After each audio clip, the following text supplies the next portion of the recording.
অনেক সময় দেখা যায় আমাদের ফ্রেন্ডদের ফেসবুক স্টোরিতে রিয়াক্ট দিতে গিয়ে আমরা অন্যের ফেসবুক স্টোরিতে রিয়াক্ট দিয়ে ফেলি বা হা রিয়াক্ট দিয়ে ফেলি। তো এর ফলে কিন্তু অনেক সমস্যা হয় পরবর্তীতে।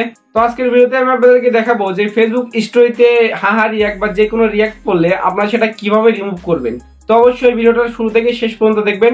তো চলেন বেশি কথা না বলে সরাসরি আমার মোবাইল ফোন স্ক্রিনে চলে যাওয়া যাক।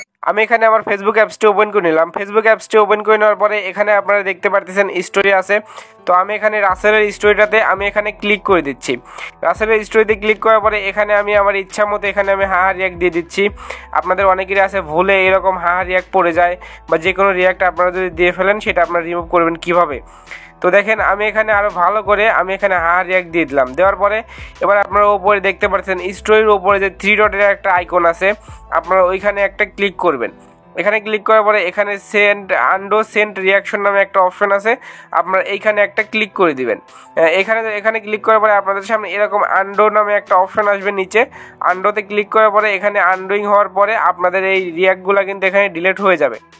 দেখেন আমি এখানে অনেকগুলো এবার এখানে আমি রিয়াক্ট দিয়ে দিচ্ছি, লাভ হা হা সবগুলো একসাথে দিলাম। এবার যদি আমি 3 ডটে ক্লিক করার পরে আন্ডো রিয়াকশনে ক্লিক করি, এবার দেখতে পারতেছেন এখানে কিন্তু আমি যেগুলো রিয়াকশন দিছি এবার কিন্তু এইগুলো দেখাচ্ছে। এবার আমি এটা আন্ডোতে ক্লিক করে আমি এগুলো কিন্তু সব আন্ডো করে দিলাম। তো আপনারা এইভাবে কিন্তু স্টোরি রিয়াক্টগুলো কিন্তু আপনারা এখানে ডিলিট করতে পারবেন।